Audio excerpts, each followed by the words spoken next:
Hey everyone, this is Billy with Be a Byte, and this is Easy Mode Ultra episode 37. But before the normal show starts, I had a chance to speak with Rich Vreeland, aka Disasterpeace.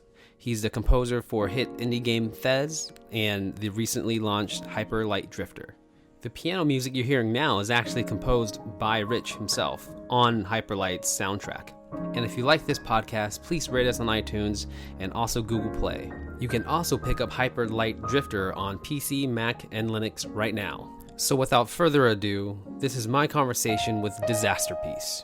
Thanks again for tuning in, and please enjoy.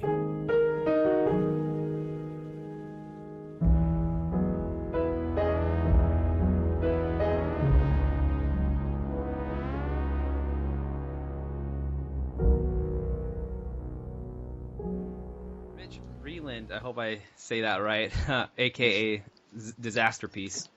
So I just finished Hyperlight Drifter, I think last week. It was kind of like sinister, kind of. Oh, yeah. And Yeah, sure. I just wanted to know, kind of get your take on like how you came about that and tying that back into the game itself, where the game is sort of like post-apocalyptic almost. Yeah. And did you kind of like bring all of that into how you made the score? Yeah, for sure. I mean, there are some similarities to Fez in the sense that, it's a game where you're kind of on your own. It's a very sort of lonely experience. Yeah. But I think in this game, sort of the setting, the context, the post-apocalyptic world, being sick, the character being sick. Yeah. Definitely had an impact on the shape of the music. And so I tried to write, I wanted to write really evocative, colorful music. So I was definitely channeling a lot of impressionistic styles, listening to a lot of Debussy and Ravel and composers like that as kind of like an inspiration point. And then, playing the piano a whole lot to sketch out my ideas. Yeah, certainly. Another thing about the game as well is I don't know how much.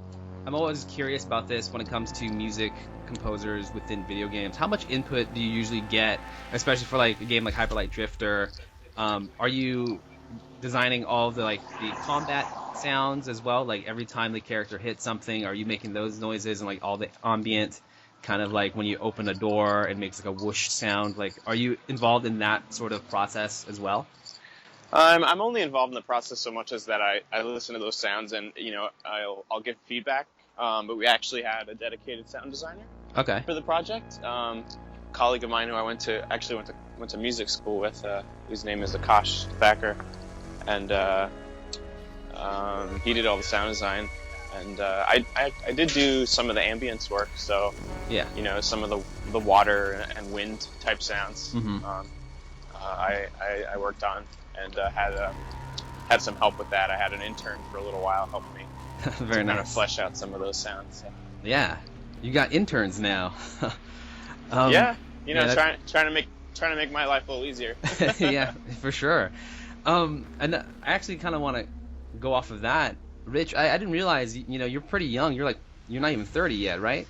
Right, I'm 29. Yeah, for sure. And you've kind of hit on the indie game scene and kind of like blast it off, I would say, especially with Fez. And I think a lot of people know you for Fez, and then that's kind of like their gateway drug for Disasterpeace music, right?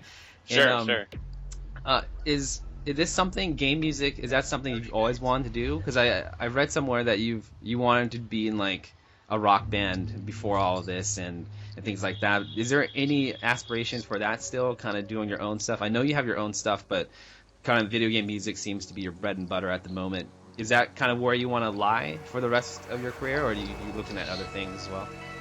I'm always looking at other things.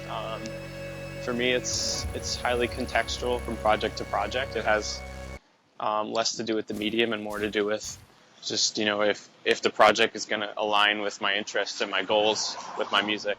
Yeah. And it just happens to be that, in a lot of cases, there have been game projects that have aligned really well. It's been a great medium to kind of explore some of the music in some unusual vectors, like non-linearity and procedural music, stuff like that. Yeah. So it's been a really great playground for me. For sure, yeah, certainly. I watched I think it was a talk you had about designing the Fez music, and you talked about how it's sort of like spatial or like location based sound and music, where if a certain player goes this way, a new sort of like sort of beat or sound will come in and replace the old one, and then depending on what the character does, the sound changes. Yeah. And thinking about that, I listened to an interview with Marty O'Donnell, who's the composer for Halo and things like that. And he was talking about VR and virtual reality, and how that is becoming a big thing, a big trend these days, especially this year with Oculus and PlayStation VR and things like that coming out later this year. And how space, now that players are in the actual game space, does that excite you when it comes to sound design and music design in games? Yeah, for sure. I mean, I've definitely been thinking about it. I'm kind of late to the party. I checked out I think it was like a first generation Oculus. Okay. And found myself not particularly impressed with it. Yeah, those are, from what I hear, those are pretty. They kind of make you nauseous. Yeah. And the screen resolution was very, very low. Yeah. But like last week, actually, I got to check out the Vive for the first time. Nice, yeah. And that was like a borderline transcendent experience as far as playing video games goes. Yeah. Just to be able to, kind of look around, crouch, walk around, like the walking around inside of a virtual space is just, something that I can just, remember being a younger person and be like, man, it would be so cool if, you could do this thing, and now you can. Yeah. So I mean the possibilities for sound and music are really interesting with that. It's definitely something that I'm interested in exploring. Yeah. And in general, just that's one vector that I haven't really explored too much, which is like spatialization of sound. Yeah. Like music and sound that kind of is evolving and changing as you move through three-dimensional space. Uh-huh. A lot of the work that I've done has been in two-dimensional spaces. Right. So it's definitely something that I'm thinking about. Yeah, for sure. And just going off, kind of just going along with the spatial thing.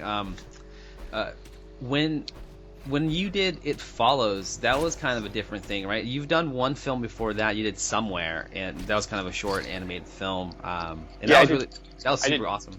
Thanks. I did two with that particular director / animator. We did two together. Yeah. So you did Somewhere, and then It Follows came out as well, and that was sort of how is it?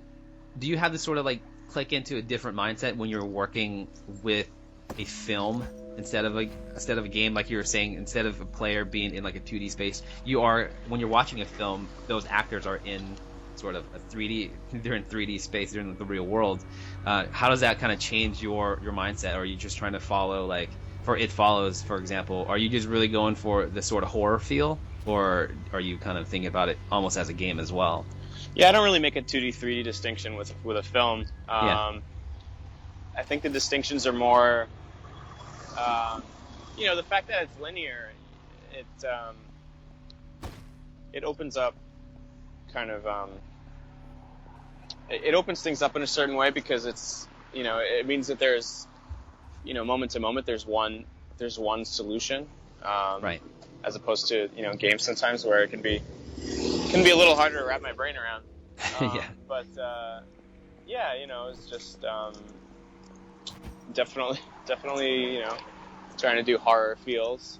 The film was heavily inspired by classic horror films. For sure, yeah. And David, the director, had a pretty strong vision about what he was looking for with the music, and we used a lot of really good reference material to kind of figure out the direction that we wanted to go in. Awesome. Back to games. I want to go back to Hyperlight Drifter just for a second. And how did you get involved with that game? I remember doing or pledging for the Kickstarter. I think it was in 2014. Now, were you part of the original Kickstarter team, or did they add you later on?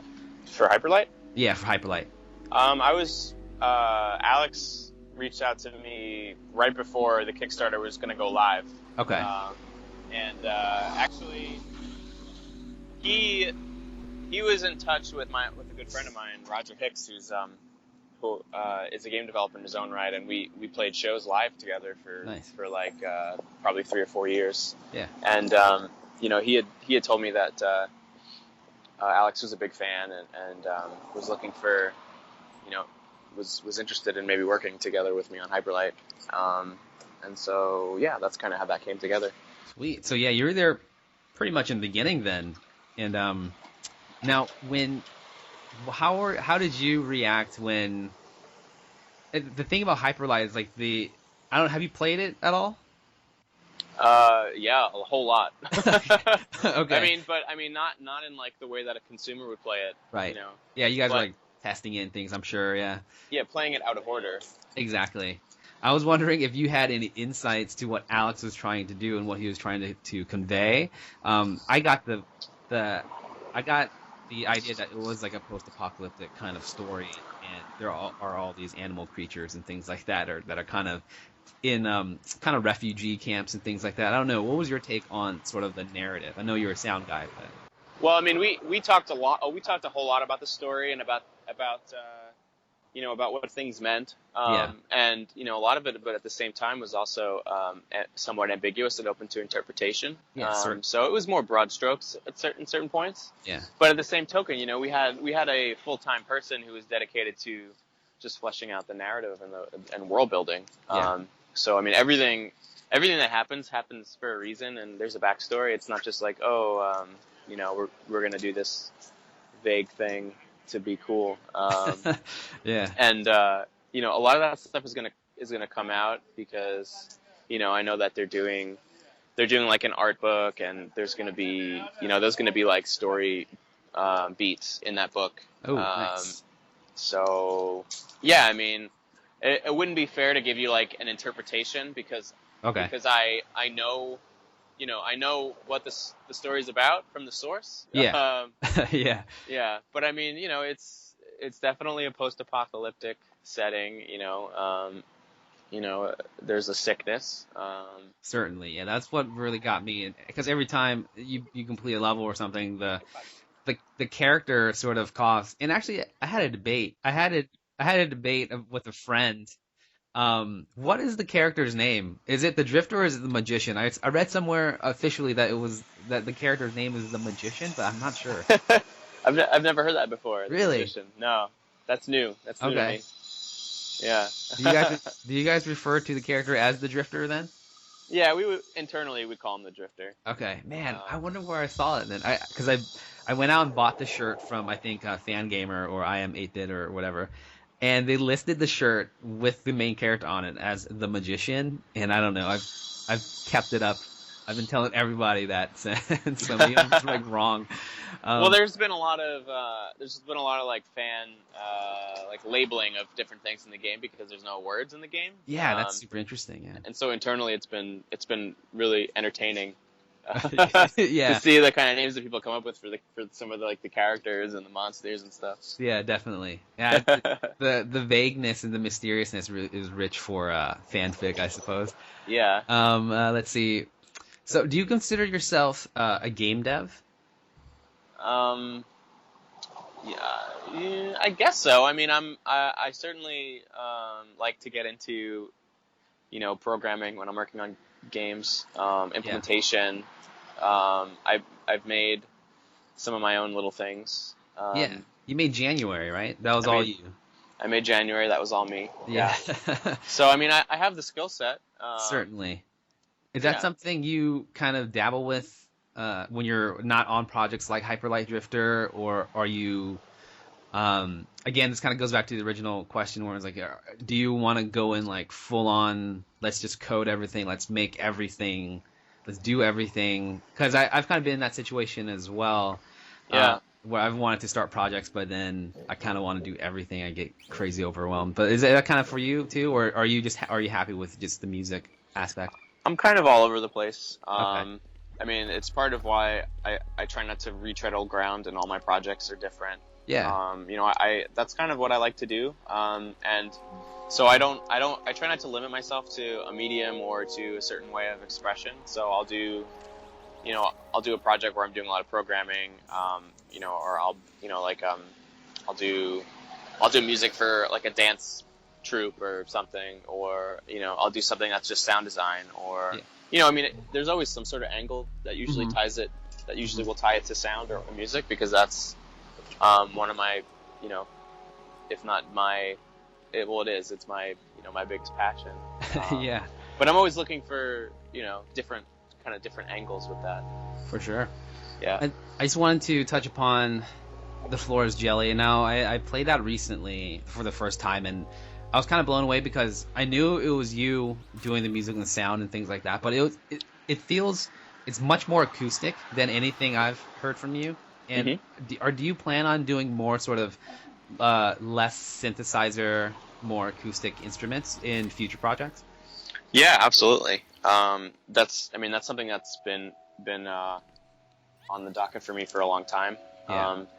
It's just that some of these really kind of big projects lately have kind of pulled me in more of a synth heavy direction. But Right. I'm always looking to kind of expand in that way, because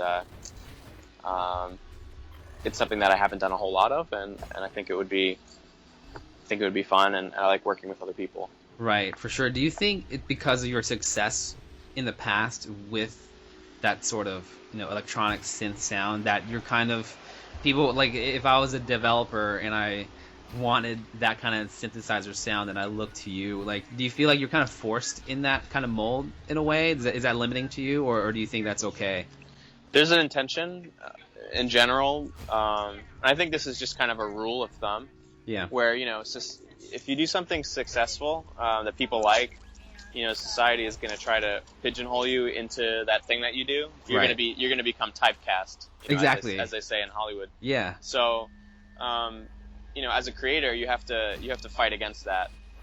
If you don't want to be typecast, if you want to keep yourself open to different sorts of opportunities. Certainly, yeah.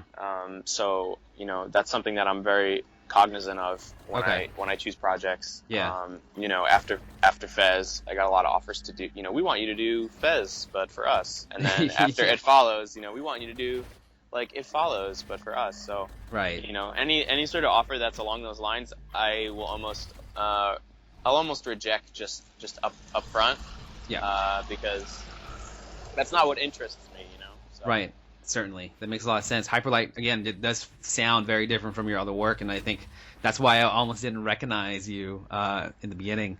Yeah, that's awesome. That makes me happy. Is that what you kind of want? You kind of want to disappear into your music, and like, you don't want to be like, that's. I know. For me personally, I used to like, I play guitar and I used to sing like covers and stuff like that. But and when I did that, I really strove for like my singing voice to not sound like myself. Is that kind of what you're trying to do here, where you want your music kind of not feel like a disaster piece kind of music? I'm not really thinking about it so much. I mean, I'm trying to do what I think is appropriate for the project. Right. And I think when I'm really tuned into that, the music that I write is just gonna be different than some of the stuff I've done before. Yeah. Yeah. So yeah, I mean, and I'm not the same person that I was when I did Fez or It Follows. Yeah, right. I'm always looking for new stuff to do, and have like my interests are always changing. So. You also have a lot of hair now too, it seems. I do, yes. I do have a lot of hair. It's good. It's a good look for you, man. Let's see. Kind of last questions here. Speaking of Fez, do you talk to Phil Fish at all? I know that whole Fez 2 thing like exploded. I know it's a sensitive subject for him, but I don't know. Do you guys still keep in contact and talk about making another game, just not outside of Fez? We talk. We've done. Phil did a vinyl and a deluxe edition of Fez. We've been in touch. For sure. Yeah, for sure. Awesome. And then last question here: any game soundtracks that you're a big fan of? Yeah, I'm a huge fan of Floex, who's done the soundtrack for Machinarium, and he just did the soundtrack for Samaros 3. Okay. He's one of my favorite. He's, if not my favorite, one of my favorite game composers. Right on. I really like his work a lot. Awesome. Well, I think that's all the time I have. I do have to run, and I'm sure you're busy. You're literally out on the street somewhere. So, all right, Rich, thank you so much for hanging out and taking the time to talk with me. And have a good day, man. And congrats on all of the successful projects, Hyperlight Drifter, and things like that. Thank you so much. Thanks, man. My pleasure. Have a good one.